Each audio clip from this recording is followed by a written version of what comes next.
Bonjour et bienvenue à toutes et à tous les élèves de la classe. Nous nous retrouvons pour une nouvelle ressource vidéo. Celle-ci est consacrée à la réalisation du devis. De très nombreux devis sont réalisés chaque jour, chaque année, par les entreprises, par les commerciaux, par les vendeurs, etc.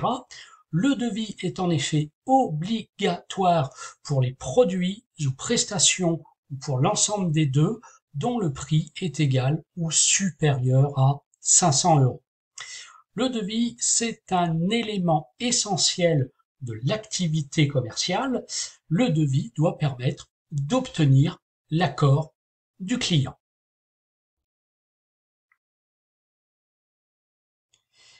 Quel est le contenu du devis? Le contenu du devis est réglementé. Il y a des lois sur ça. Des informations et mentions sont obligatoires à l'intérieur du devis. Lesquelles? La date du devis, les informations sur l'entreprise, son nom, ses coordonnées, son numéro SIRET, des informations sur le client, son nom et ses coordonnées. La liste précise et détaillée de chaque prestation, de chaque matériel, chaque produit, avec la désignation et la référence, et avec la quantité et le prix unitaire. Le prix de la main-d'œuvre, le cas échéant, le montant hors taxe, le taux et le montant de la TVA, le montant TTC, toutes taxes comprises, les éventuelles certifications, comme IRVE, infrastructure de recharge de véhicules électriques, RGE, reconnu garant de l'environnement, etc., et les éventuelles garanties, comme la garantie décennale, par exemple, pour les gros travaux, le gros œuvre, la durée de validité du devis et les conditions de paiement. Attention, en cas de non-respect, il peut y avoir des sanctions.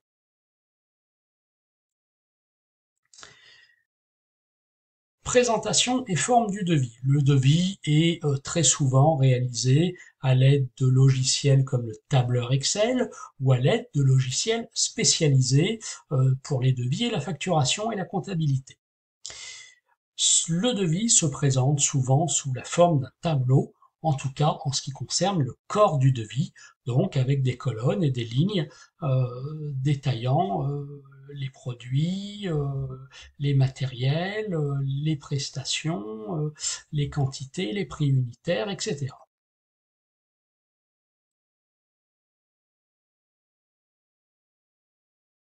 C'est ce que nous pouvons voir à travers cet exemple de devis, où on retrouve bien les informations sur l'entreprise, les informations sur le client, la date du devis.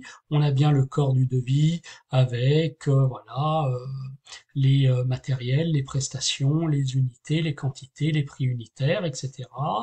On a bien la TVA, le montant TTC, euh, les modalités de paiement, voilà, les mentions bon pour accord, la signature du client pour manifester qu'il donne son accord et qu'il accepte le devis, et donc effectivement la garantie dommage ouvrage, garantie décennale souscrite par l'entreprise émettrice du devis.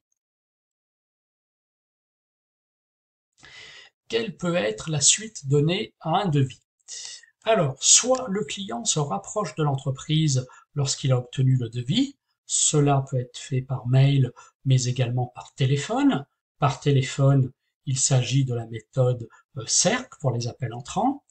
Soit c'est l'entreprise, le vendeur, le commercial qui relance le client, et cette relance peut se faire par mail, mais elle peut se faire également par téléphone, et donc par téléphone, il s'agit d'un appel sortant ou dans lequel on va utiliser donc la méthode CROC.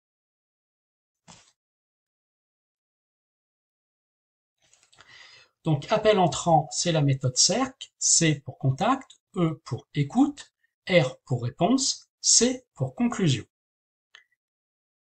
Et appel sortant, c'est la méthode CROC, C pour contact, R pour raison de l'appel, O pour objectif de l'appel, C pour conclusion et prise de congé.